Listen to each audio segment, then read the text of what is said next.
Hi, and welcome to another Average Joe Hockey Report. So just like when I did the Honda West Division, I'm going to do the same thing with the Mass Mutual East Division. In first place is Boston Bruins. Am I surprised? A bit.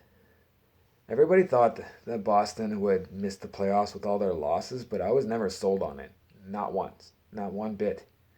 Because I figured, Marchand and Pasternak would come back, and then they'd start playing strong again and make the playoffs. And sure enough, they're in first place. Now, I didn't necessarily foresee. There's a few things I didn't necessarily foresee. I didn't necessarily foresee Marchand being in the opening lineup for the season debut. Didn't necessarily foresee Nick Ritchie actually doing okay, and didn't necessarily foresee Charlie McAvoy replacing the offense that they lost in Torrey Krug. As McAvoy right now has 11 points in 12 games. His season high is 32 points. It looks like he's going to break that at the rate he's going at. Yep. So, as Boston, I think they stay the same. I don't see them regressing. They don't really have any improvement to make. So, yeah. In second place is Philly. Surprised? Nope. Nope. I knew they'd be first or second or gunning up there or whatever.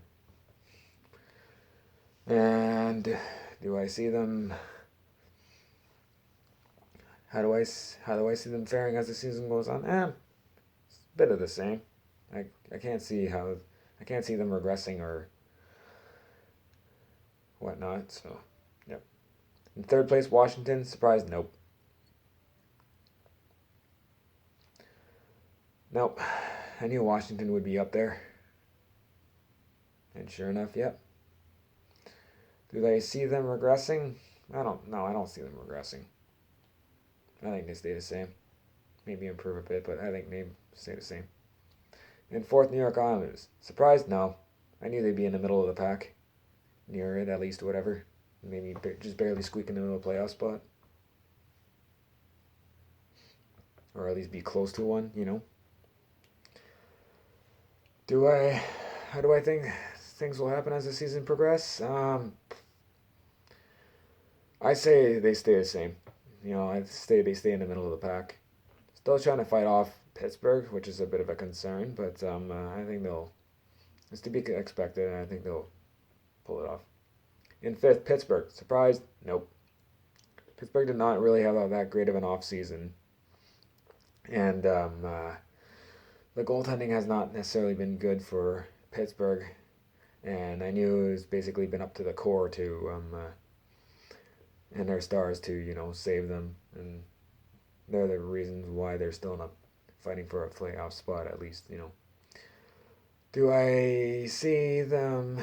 How do I see them as the season progresses? I think I see them coming up short. I mean, yeah, they've got the offense, but I think you gotta question the depth on defense and the goaltending and whatnot. So yeah. In sixth, New York Rangers. Am I surprised? I shouldn't have been, to be honest. But I was under the impression that Alexis Lafreniere would break out immediately as he came into the NHL. And I was also under the impression that Vitaly Kravtsov would come overseas and play for the team. But no, Kravtsov is still in the KHL, and Lafreniere is struggling big time with the Rangers to a point where he might even be going in get set down to the AHL, which there's been talk of that. And then the whole distractions with Tony DeAngelo hasn't necessarily helped matters. Um, and Mika Zibanejad and Chris Kreider still not having all that good of seasons. There is a saving grace though. Keandre Miller's playing pretty good, and Igor Shesterkin's starting to pick it up a bit, but I don't think it's going to be enough. Basically, as the season goes on, you just hope the young players get better, and maybe next season or the season after that, the Rangers do have an exciting prospect pool, so look for them in the future. And seventh, New Jersey Devils. Surprised? Nope. I mean, I was surprised at first when they were started off pretty strong, but basically I was expecting them to be in the basement, and not necessarily because of COVID outbreaks, but like they started off strong with Jack Hughes playing well, and Mackenzie Blackwood was playing strong too, and also also hold on a second. Rangers. Here we go. Sorry, not Rangers. Devils. What the hell? No, defenseman Ty Smith's also looked pretty good. Miles Wood, but not they're in six because of COVID outbreaks or whatever. Not surprised. Do I see him getting better? Maybe a bit, but I don't know. Might be a bit too late by then. It's going to take a while for New Jersey to reach their potential. And tied for eighth, I guess. Or tied for last, I guess, in eighth. Buffalo. Surprised? No. I was never sold on Buffalo. I know they improved their forwards or whatever, but I figured the goaltending wasn't good enough and the defense wasn't good enough. I mean, so I will say this about Buffalo, like Rasmus Ristolainen's puck possession stats have actually been better this season. They're not in the 47s or the 46s. They're actually in the 50s, so that's for Corsi 4 and Fenwick 4, so that's good. But he does have 6 points in 10 games, but only two of them are even strength, and 4 of them are on the power play. It's good to get power play points. It's good to punish teams for taking penalties, but don't necessarily rely on the power play to get points. Basically,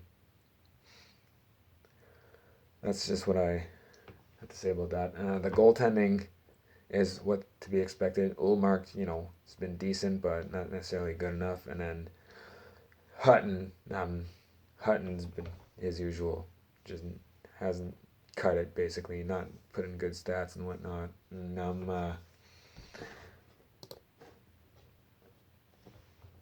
And once again, it seems like the additions of Colin Miller and Brendan Montour haven't necessarily been what I thought they would be.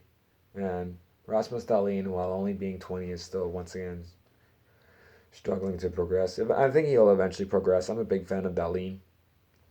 He's my favorite Sabre, as a matter of fact, but still maturing, I guess. Yep. So again, once again, if you're not necessarily a fan of what I necessarily said in the video, and if you disagree, just don't belittle me, educate me, okay? Take care, everyone, and follow my Instagram page, Average Joe Hockey Report, and my YouTube channel, Marty Tommy.